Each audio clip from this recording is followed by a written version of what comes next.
It's now my privilege to introduce our first honored guest, Justice Anthony Kennedy.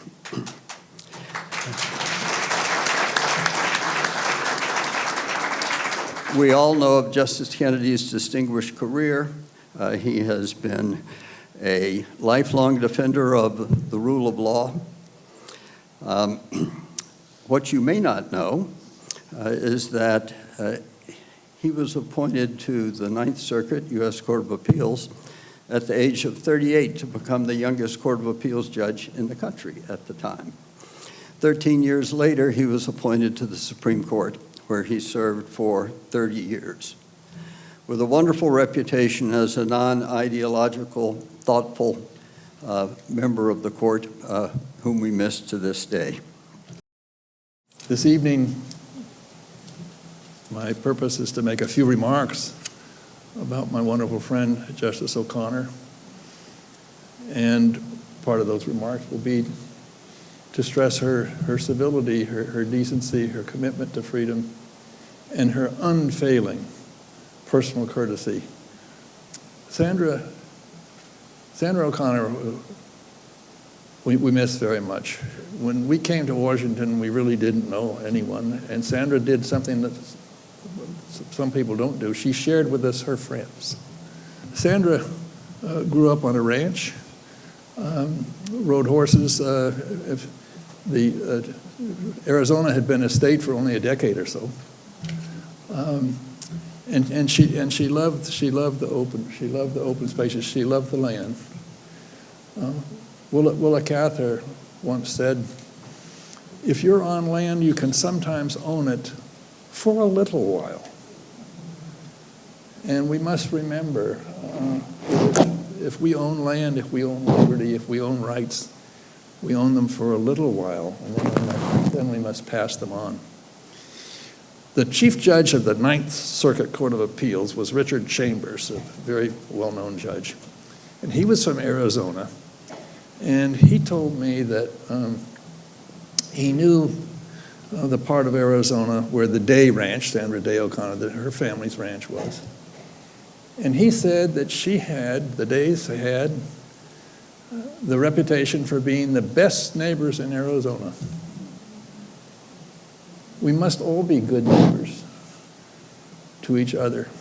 Countries must be good neighbors. And this is what Sandra exemplified.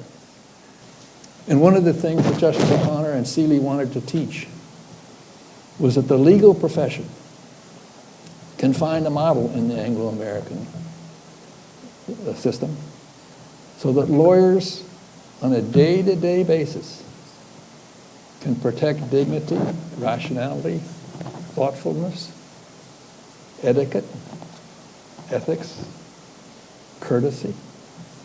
And this is what one of the first projects that Sandra undertook with CEELI was all about. And it was a remarkable success. But we have to keep teaching.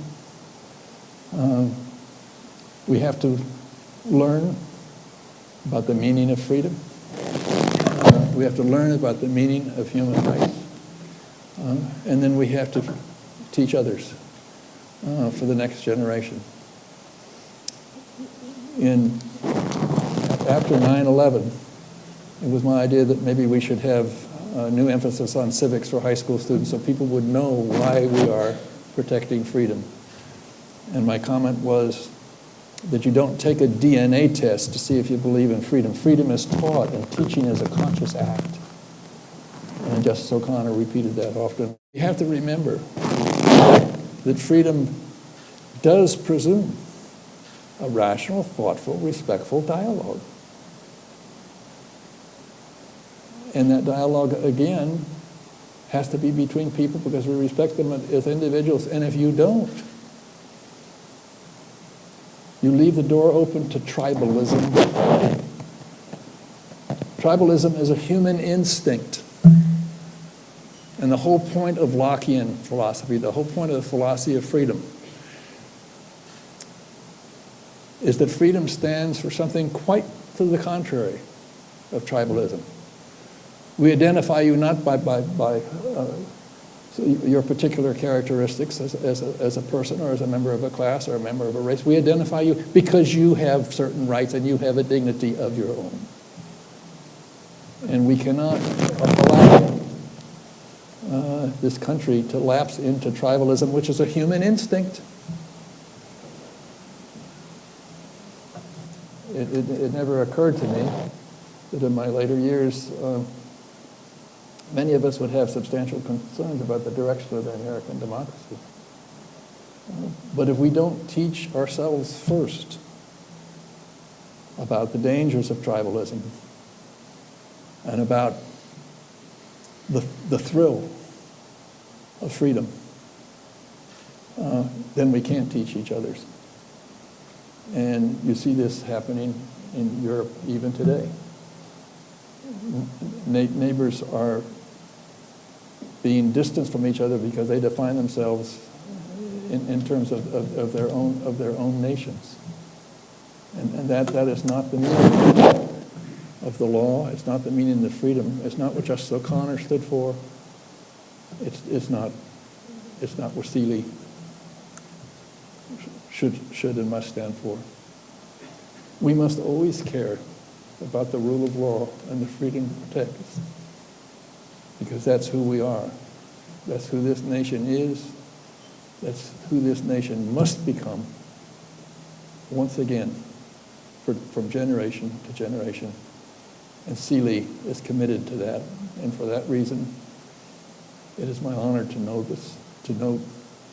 that you have named this award after Justice O'Connor, who was one of the best of neighbors, one of the most decent of people, one of the judges, one of the citizens most committed to the idea of freedom in our time and in the next. Thank you very much.